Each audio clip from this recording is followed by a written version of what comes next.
Sidi nahangi nupadunine. Naubi magi bag adu sat humduna yengi. Magi dress lairubani. Paisasu amata yauramdre. Naubi upai laitana tapna yenglai. As magi paisado yauramdre ne. Kamai tawne amuk thaurani. Gobin gari gi thongdu phat hangduna kumtharai. Madu ubada naubi lalat tawna hairai. Dada ai pot lairubani ba. Ada paisasu loithokre. Yumdagi oina pirage. Gobindi naubigi matawduda yengduna nokningba phawi. Adubu phajinduna yamna emotional oina hairai. Adudi yarohe. Naubi ikaina as mi mamangsida amuk thaurakdana ba. Dada aswaida sanarusi lao. Hairaga naubi gari aduda phat kakhatli. Gobinsu leithoktuna nokli. Gari da kakhatuna thauraga lakli. Khara hangba jaga amada khamduna kumtharai. Naubi tumina lukthaduna lairi. Gobin tapna changlaktuna naubi bu yenglaga laknagi khanduna hairai. Kamai tawsike aigi paisado. Naubi dada ai ngasi dress khara laithokre. Thengnani su khangdabanina pura haudre. Gobindi naubi gi tabaraba chimbaldudagi tholakpa dada haiba wahaidu tabada wakhaldu khara nauthorakpagum tawi. Naubigi matau adudasu nungsiba phaurai. Gobina naubida lotna yenglaga hairai. Aidi nangna aigi paisado puraga lot khraboi ningure. Ado hojik pidaba yaroi kamai tawsige. Naubi taplamba adu sauningba phaurai. Mina yaudena phajana hairabasibu adum hek thaweba khangni nang. Naubina adudi aisu yaudabanina ne aina lairakliba phise ama pukro. Adu hairaga mana pairiba khaw aduda humjinduna pink machugi blouse ama putorai. Sidada si oina pubikro. Pin ngakna yenglaga hairai. Sidi aidi kedaudiba. Naubi adudi aisu upai leitre hayeng pitaba. Naubigi matau aduda Gobindi nungsiba sumsum hengalai. Mabukta khali aina matam changna anjubu nungsijakhiba adubu masi aina matam changna anjubu nungsijakhibane adubu masu lapkhre inaktagi. Masu adumaina tawdu jala. Nungsikhai nungsiraga kanade themaga ngasi ekta chelhaurage. Mana nungsiba nungsidaba kona tapna nungsijaraksani. Gobinna fare adudi aina haiba wama yabataba. Naubi kei wano. Gobin ibani minatara mutang achapot amatang saminarusi yabra. Naubi ai taliko. Gobin adudi swaida laurage. Migi paisa hale singu yadrena. Asi hairaga lauge tawi. Ho kana.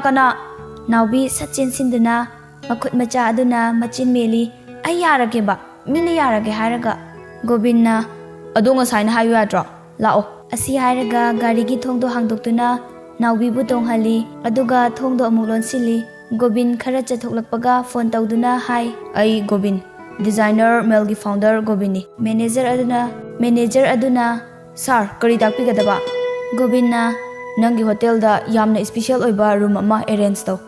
Ngasi ahing aigi girlfriend ga haidi noi mem ga punna lainaba. Manager aduna funny sir.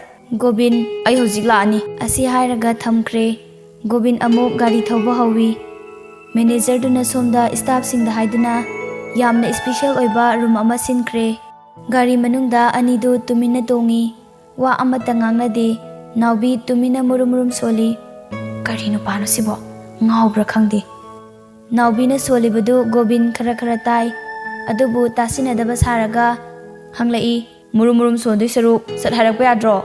Phongna dum hairo kaino. Naubina kaisu haide. Kaidano chalisibo phana sangna thorakle. Gobin asidane yaurani. Naubina achapot pu swaida ama hekta chaba yabadubu. Gobin ahau ba yam pijaningba adunani. Naubi tumina laikre. Khara thauraga gari adu khamduna mafam chaba amada park tawsili. Aduga gari dagi kumtharai. Naubidi hotel adu ubada munna Gobinda yenglai. Hotel Nirmala sidadi kaidaudiba. Gobin naubida haifet yengi aduga hairai. Kuiroi icham samba coffee cup amomta thaksilao. Changlao. Gobin gam mang thaduna changki. Naubisu tanna inarai. Gobin lakpa ubada manager aduna changlaktuna magi room adu taglai.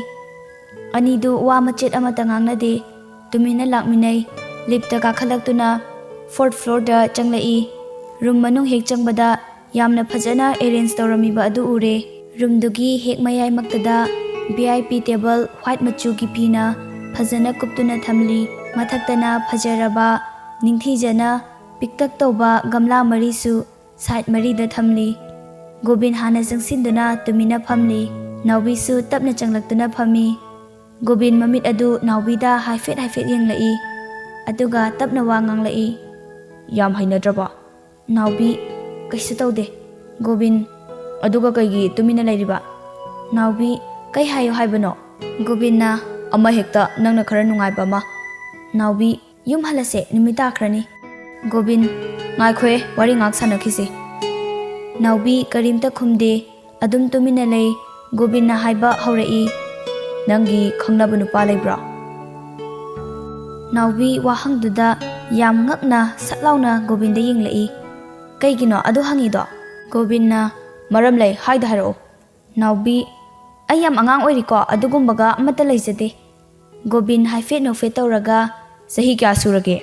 ꯅꯥꯎꯕꯤꯅ: 17꯫ Gobin: ꯏꯁ, ꯑꯗꯨꯛ ꯌꯥꯝ ꯆꯥꯎꯔꯕꯗꯨꯕꯨ ꯀꯥꯏꯗꯩ ꯑꯉꯥꯡ ꯑꯣꯏꯔꯤꯅꯣ? ꯅꯥꯎꯕꯤ ꯃꯃꯤꯠꯇꯨ ꯌꯦꯡꯂꯛꯏ, ꯋꯥꯗꯤ ꯃꯈꯥ ꯇꯥꯅ ꯉꯥꯡꯗꯦ꯫ ꯒꯣꯕꯤꯟ ꯇꯞꯅ ꯍꯧꯒꯠꯇꯨꯅ ꯊꯣꯛꯈꯤ꯫ ꯑꯗꯨꯒ ꯍꯥꯏꯔꯝꯃꯤ: ꯊꯣꯡꯁꯤ ꯂꯣꯟꯁꯤꯜꯂꯝꯒꯦ, ꯑꯩ ꯀꯣꯐꯤ ꯂꯧꯔꯨꯒꯦ꯫ ꯑꯁꯤ ꯍꯥꯏꯔꯒ ꯊꯣꯡ ꯑꯗꯨ ꯃꯄꯥꯜꯗꯒꯤ ꯂꯣꯛ ꯇꯧꯁꯤꯜꯂꯝꯃꯤ꯫ ꯑꯗꯨꯒ ꯃꯁꯥꯗꯨ ꯁꯣꯔ ꯑꯃ ꯁꯥꯡꯅ ꯍꯣꯟꯗꯨꯅ ꯊꯣꯛꯈꯤ꯫ ꯁꯣꯝꯗ ꯃꯅꯨꯡꯗ ꯅꯥꯎꯕꯤ ꯃꯊꯟꯇ ꯐꯝꯗꯨꯅ ꯂꯩ꯫ ꯑꯗꯨꯒ ꯇꯞꯅ ꯁꯣꯜꯂꯤ꯫ ꯑꯁ, ꯀꯩꯅꯣ ꯑꯣꯟꯊꯣꯛꯅ ꯀꯨꯏꯈ꯭ꯔꯦꯗ꯫ ꯑꯩꯗꯤ ꯌꯥꯝ ꯇꯜꯂꯦꯕꯨ ꯇꯧꯔꯤꯁꯦ꯫ ꯅꯨꯃꯤꯠꯁꯤꯁꯨ ꯇꯥꯈꯤꯗꯣꯔꯦꯕ꯫ ꯐꯅ ꯀꯨꯏꯅ ꯆꯪꯂꯛꯇ꯭ꯔꯦ꯫ ꯄꯨꯡ ꯌꯦꯡꯕꯗ 7 ꯇꯥꯔꯝꯂꯦ꯫ ꯅꯥꯎꯕꯤ ꯈꯔ ꯆꯠꯊꯣꯛꯂꯒ ꯊꯥꯔꯤꯕ ꯕꯦꯠ ꯑꯗꯨꯗ ꯇꯞꯅ ꯐꯝꯗꯨꯅ ꯃꯃꯥꯏ ꯂꯨꯛꯊꯗꯨꯅ ꯂꯩꯈ꯭ꯔꯦ꯫ ꯉꯁꯤ ꯃꯥꯅ ꯇꯧꯔꯤꯕꯁꯤ ꯀꯔꯤꯅꯣ ꯈꯟꯗꯨꯅ ꯇꯨꯃꯤꯟꯅ ꯐꯝꯂꯤ꯫ ꯉꯥꯏꯍꯥꯛ ꯂꯩꯔꯒ ꯊꯣꯡ ꯍꯥꯡꯗꯣꯛꯇꯨꯅ ꯒꯣꯕꯤꯟ ꯆꯥꯅꯕ ꯈꯔ ꯄꯨꯗꯨꯅ ꯂꯥꯛꯏ꯫ ꯑꯗꯨꯒ ꯇꯦꯕꯜꯗ ꯊꯝꯃꯤ꯫ ꯅꯥꯎꯕꯤꯁꯨ ꯁꯥꯎꯅ ꯆꯪꯂꯛꯏ꯫ ꯑꯗꯨꯒ ꯃꯈ꯭ꯋꯥꯡ ꯃꯦꯠꯇꯨꯅ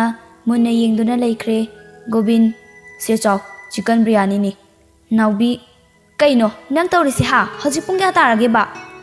ꯒꯣꯕꯤꯟ ꯈꯨꯝꯗꯦ꯫ ꯃꯥꯒꯤ ꯇꯧꯒꯗꯧꯕ ꯊꯕꯛꯁꯤꯡꯗꯨ ꯑꯗꯨꯝ ꯇꯧꯗꯨꯅ ꯂꯩ꯫ ꯅꯥꯎꯕꯤ ꯌꯥꯝ ꯁꯥꯎꯅ ꯒꯣꯕꯤꯟꯒꯤ ꯈꯨꯗꯥꯡꯗꯨ ꯄꯥꯏꯔꯗꯨꯅ ꯍꯥꯏꯔꯛꯏ꯫ ꯑꯩꯅ ꯍꯪꯉꯤꯁꯤ ꯈꯨꯝꯃꯣ꯫ ꯒꯣꯕꯤꯟ ꯇꯞꯅ ꯃꯣꯡ ꯍꯥꯗꯅ ꯈꯨꯝꯂꯛꯏ꯫ ꯏꯕꯥꯅꯤ ꯅꯨꯡꯁꯤꯅꯔꯁꯦ꯫ ꯅꯥꯎꯕꯤ ꯌꯥꯝ ꯁꯥꯎꯅ: ꯀꯩ ꯍꯥꯏꯕ ꯅꯪ ꯍꯧꯖꯤꯛꯀꯤꯗꯣ? ꯍꯥ, ꯀꯩ ꯍꯥꯏꯕꯅꯣ? ꯒꯣꯕꯤꯟ: ꯑꯩꯒ ꯈꯪꯅꯔꯁꯦ ꯍꯥꯏꯕ꯫ ꯅꯥꯎꯕꯤ ꯃꯆꯤꯡ ꯂꯥꯛꯏ꯫ ꯑꯩꯅ ꯏꯪꯅ ꯇꯞꯅ ꯇꯞꯊꯅ ꯍꯥꯏꯅꯒꯦ ꯈꯟꯕꯅꯤ, ꯅꯪꯒꯤꯁꯦ ꯃꯤ ꯎꯁꯤꯠꯇ꯭ꯔꯤꯔꯣ?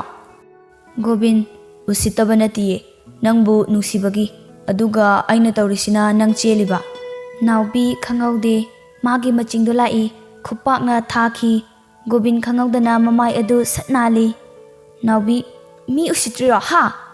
ꯒꯣꯕꯤꯟ ꯇꯞꯅ ꯅꯥꯎꯕꯤꯗ ꯌꯦꯡꯂꯛꯏ꯫ ꯎꯁꯤꯠꯇꯕ ꯅꯠꯇꯤꯌꯦ, ꯅꯨꯡꯁꯤꯕꯒꯤꯅꯤ ꯍꯥꯏꯔꯒ꯫ ꯅꯥꯎꯕꯤ ꯁꯥꯎꯕꯅ ꯃꯁꯥꯗꯨ ꯃꯩ ꯍꯧꯔꯝꯃꯤ꯫ ꯑꯩꯕꯨ ꯍꯧꯖꯤꯛꯃꯛ ꯌꯨꯝꯗ ꯊꯤꯜꯂꯣ, ꯅꯠꯇ꯭ꯔꯗꯤ ꯅꯪ ꯑꯐꯕ ꯑꯣꯏꯔꯣꯏ꯫ ꯒꯣꯕꯤꯟ ꯀꯔꯦꯝꯅꯗꯨꯅ ꯍꯥꯏꯔꯛꯏ꯫ ꯍꯧꯖꯤꯛꯇꯤ ꯅꯨꯃꯤꯗꯥꯡꯅꯤ, ꯀꯃꯥꯏꯅ ꯊꯤꯟꯗꯣꯏꯅꯣ?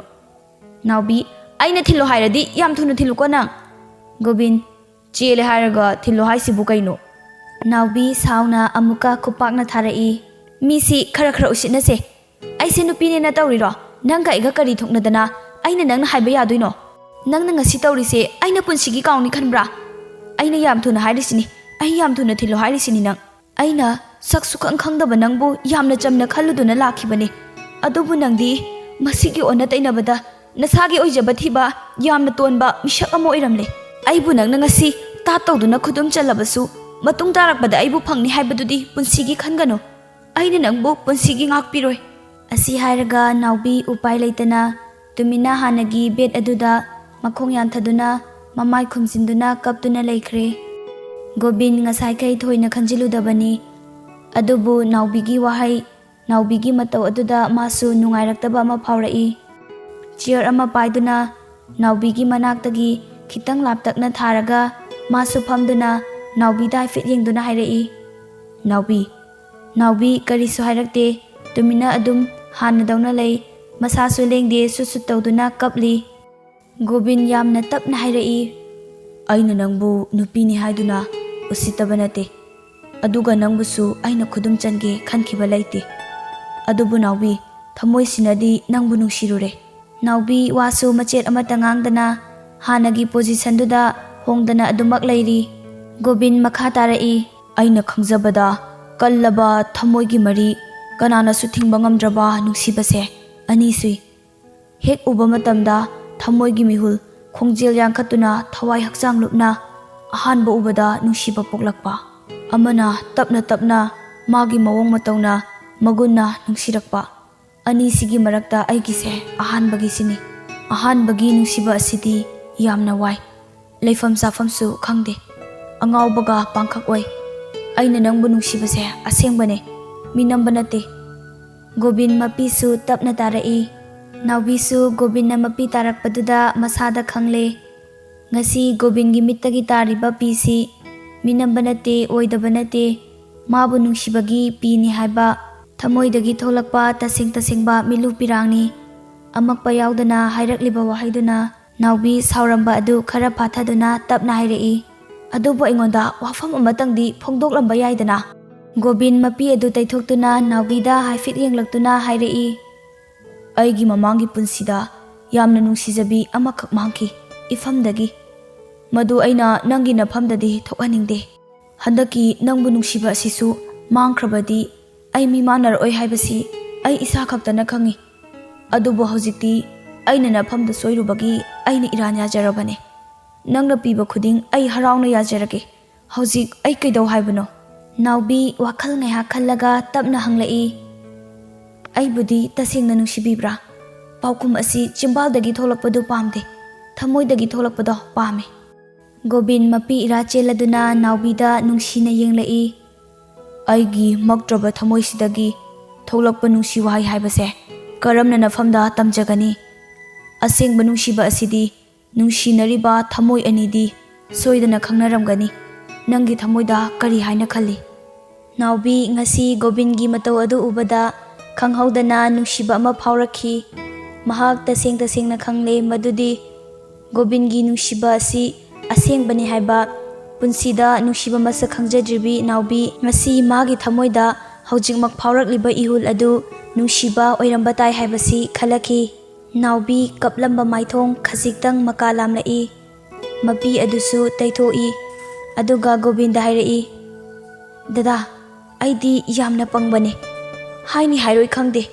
Dadagi seba tawbada soikiba kaya yaurabasu apangbini khalaga ngakpiyuko. Aibu luna tawbiyo. Gobin tapna singsinduna Naubigi manakta famtharai.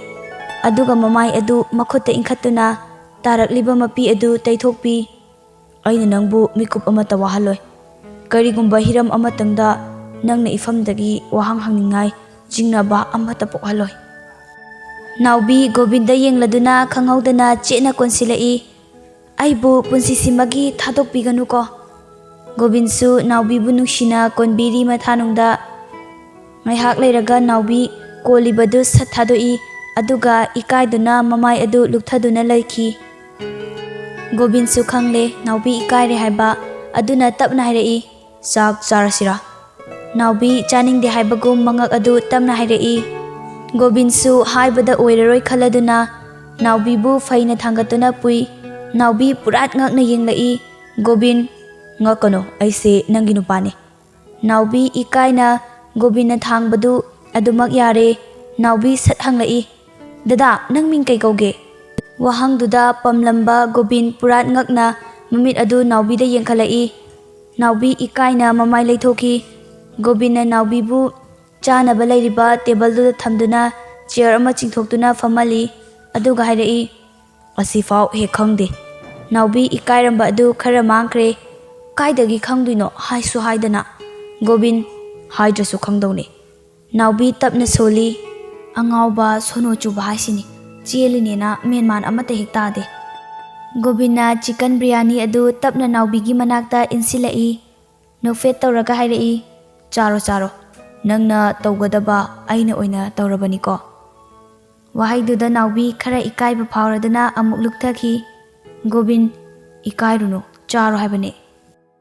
Ipang pangjabi ichamchamna laijabi nungsi masa khangjadribi Naubibu ngasidi mikupsida Gobinbu khangnung nungsirai. Lotna mamai hangatlaktuna Gobinbu yenglai.